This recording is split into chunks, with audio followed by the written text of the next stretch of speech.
लोग अनप्रेडिक्टेबल चीज़ों से डरते हैं। जब भी आप किसी एक फिलॉसफी या माइंडसेट को जकड़े रहते हो तो आप प्रेडिक्टेबल बन जाते हो। ईस्वीसन पूर्व 356 में एक महान राजकुमार जन्म लेता है। पिता की हत्या के बाद केवल 20 साल की उम्र में वो सिंहासन पर बैठता है। खुद की रणनीतियाँ, खुद की युद्ध नीतियाँ, खुद की स्ट्रैटेजीज बनाता है और अपने बहादुरी और चतुराई की वजह से वो Europe, middle east, Persian empires, Egypt और अंत में पूरी दुनिया को जीत लेता है।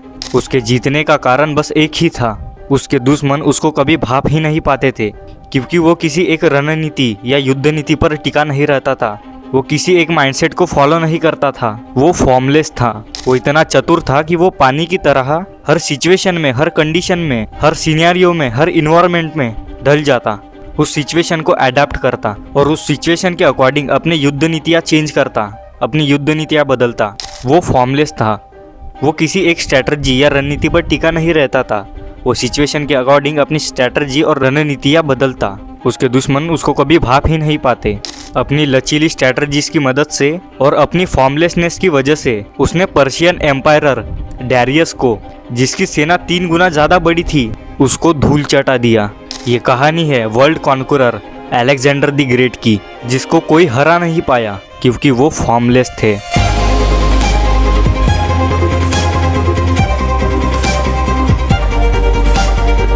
48 लॉस ऑफ पावर का 48वां नियम, अज्यूम फॉर्मलेसनेस, निराकार बने। ये नियम हमें कहता है कि हमें पानी की तरह फॉर्मलेस होना चाहिए। जिस तरह पानी का कोई फॉर्म नहीं होता, कोई आकार नहीं होता, ठीक उसी तरह हमें भी निराकार बनना चाहिए, फॉर्मलेस बनना चाहिए। मतलब हमें हर सिचुएशन के अकॉर्डिंग, हर सिनेरियो के अकॉर्डिंग खुद को ढालना चाहिए, परिवर्तित होना चाहिए, बदलना चाहिए। हमें सिचुएशन के अकॉर्डिंग नई स्ट्रैटेजीज, नया माइंडसेट को अपनाना चाहिए। किसी एक स्ट्रैटेजी या माइंडसेट पर टिके नहीं रहना चाहिए। निराकार रहने से कोई हमें भाप नहीं सकता, हम अनप्रेडिक्टेबल बन जाते हैं। रॉबर्ट ग्रीन कहते हैं कि जब भी हम किसी एक माइंडसेट को, स्ट्रैटेजी को या फिर किसी एक नियम को जकड़े रहते हैं तो हम लाइफ में ग्रो नहीं कर पाएंगे और इससे हम प्रेडिक्टेबल बन जाएंगे। हमारा दुश्मन या फिर हमारा अपोनेंट हमें इजीली भाप पाएगा। इसीलिए हमें पानी की तरह निराकार रहना चाहिए, फॉर्मलेस रहना चाहिए। लाइफ में जब भी हम किसी एक मेंटेलिटी को या फिर किसी एक माइंडसेट को पकड़े रहते हैं और अगर हमारे सामने कोई नई सिचुएशन आ गई तो हम पूरी तरह डर जाते हैं। इसलिए हमें फॉर्मलेस रहना चाहिए। हमें किसी एक आकार में रहने से अच्छा प्रेजेंस ऑफ माइंड का यूज़ करना चाहिए, यानी सिचुएशन के अकॉर्डिंग हमें ढलना चाहिए, परिवर्तित हो जाना चाहिए।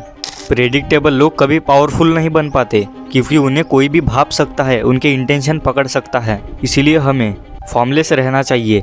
समय के अनुसार नई नई चीज़ों को, नई नई बातों को, नए माइंडसेट को, नई स्ट्रैटेजीज को अपनाना चाहिए। हर सिचुएशन के अकॉर्डिंग खुद को ढालना चाहिए। निराकार बने, ये नियम हमें कहता है कि हमें पानी की तरह फॉर्मलेस रहना चाहिए, निराकार रहना चाहिए। जिस तरह पानी का कोई आकार नहीं होता, पानी हर आकार में, हर जगह पर खुद को ढाल लेता है, ठीक उसी तरह हमें भी पानी की तरह निराकार रहना चाहिए। मतलब हमें हर सिचुएशन में, हर हालात में, हर माहौल में खुद को ढाल लेना चाहिए। जब भी हम किसी एक मेंटेलिटी को, एक माइंडसेट को, एक स्ट्रैटेजी को जकड़े रहते हैं तो इससे हम प्रेडिक्टेबल बन जाते हैं। लोग, हमारे दुश्मन, हमारे अपोनेंट्स हमें इजीली भाप पाते हैं। इसलिए हमें अनप्रेडिक्टेबल रहना चाहिए, हमें फॉर्मलेस रहना चाहिए। हमें सिचुएशन के अकॉर्डिंग खुद की स्ट्रैटेजी या खुद के प्लानिंग्स बदलनी चाहिए। हमें एडाप्टेबल बनना चाहिए। हर सिचुएशन में, हर परिस्थिति में, हर हालात में खुद को ढालना चाहिए। देख भाई, अगर तू हमेशा किसी एक स्ट्रैटेजी को या फिर किसी एक मेंटेलिटी को या फिर किसी एक फिलॉसफी को जकड़े रहेगा तो तू पूरी तरह प्रेडिक्टेबल बन जाएगा। इसीलिए हमेशा पानी की तरह निराकार रहे। हर सिचुएशन में खुद को ढालने की योग्यता रख।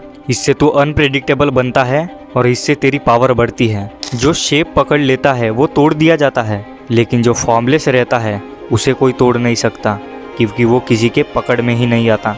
इसीलिए खुद को फॉर्मलेस बना।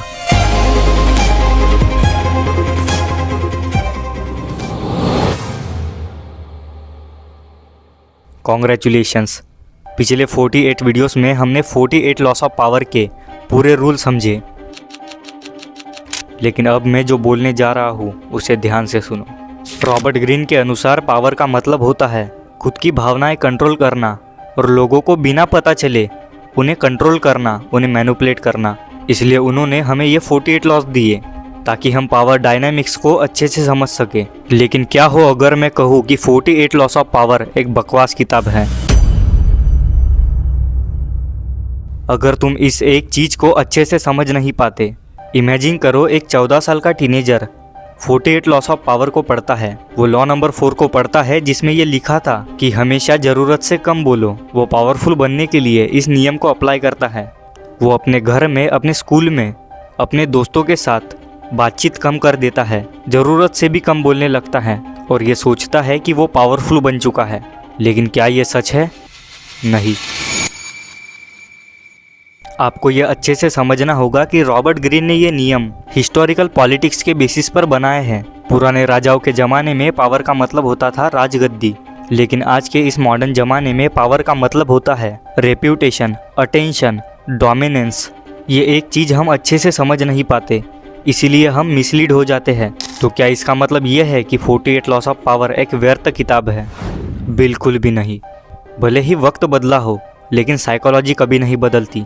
ये सारे नियम हमें आज भी पावरफुल बनने में मदद करते हैं, लेकिन हमें ये समझना होगा कि हमें किस सिचुएशन में कौन सा रूल अप्लाई करना है। हमें मिसलीड नहीं होना है, हमें मिसअंडरस्टैंडिंग नहीं रखनी है। सबसे पहले हमें पावर का मतलब समझना होगा।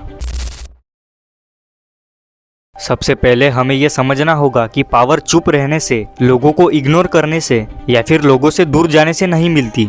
पावर मिलती है रेपुटेशन से, प्रतिष्ठा से। जब तक इस सोशल वर्ल्ड में आपकी कोई रेपुटेशन नहीं होगी, जब तक आपकी कोई एक पहचान नहीं रहेगी, तब तक आपको कोई इज्जत नहीं देगा, आपको पावर नहीं देगा। तो इसीलिए पावरफुल बनने के लिए हमारा पहला कदम होना चाहिए एक पावरफुल रेपुटेशन बिल्ड करना। इसके लिए हमें कोई एक स्किल पकड़नी होगी और उस एक स्किल में हमें अपना नाम बनाना होगा, यानी हमें उस स्किल में महारत हासिल करनी होगी ताकि लोग हमें उस स्किल की वजह से जाने, उस एक काम की वजह से, उस एक कला की वजह से लोग हमें पहचाने। जब आप एक बार अपनी एक अच्छी रेपुटेशन बना देते हो, एक अच्छी प्रतिष्ठा बना देते हो, तो फिर लोग आपको जानने लगते हैं, आपके तरफ ध्यान देने लगते हैं। इससे आपको अटेंशन मिलती है। अगर इस सोशल वर्ल्ड में आपकी कोई रेपुटेशन ही नहीं है, लोग आपकी इज्जत ही नहीं करते, तो आपके दूर जाने से उन्हें फ़र्क ही क्या पड़ेगा। ये नियम आज भी अप्लाई होते हैं, लेकिन हमें यह समझना होगा कि हमें कौन सा रूल किस जगह पर अप्लाई करना है। एट दी एंड मेरे हिसाब से पावर के दो मतलब है, एक डोमिनेंस और दूसरा चतुराई। डोमिनेंस यानी दबदबा और दूसरा चतुराई यानी चालाक होना, सिचुएशन के अकॉर्डिंग चीज़ें अप्लाई करना, नियम अप्लाई करना। मैं ये मानता हूँ कि पावर एकांत में बनती है। जब तक आप पावरफुल हो ही नहीं, तब तक लोग आपको इज्जत ही क्यों देंगे। इसलिए मैं ये मानता हूँ कि पावर साइलेंस में बिल्ड होती है।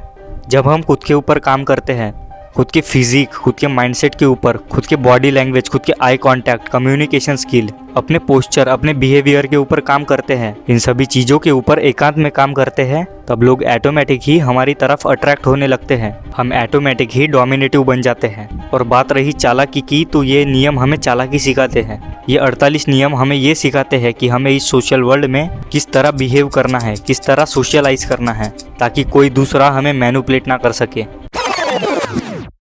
अगर आप मुझे अभी तक सुन रहे हो तो कॉन्ग्रेचुलेशंस, आपने पावर को और पावर के नियमों को अच्छे से समझ लिया है। अंत में सिर्फ इतना ही कहना चाहूँगा, या तो आप पावरफुल बन जाओ या फिर कोई दूसरा पावरफुल आके आपको कुचल देगा।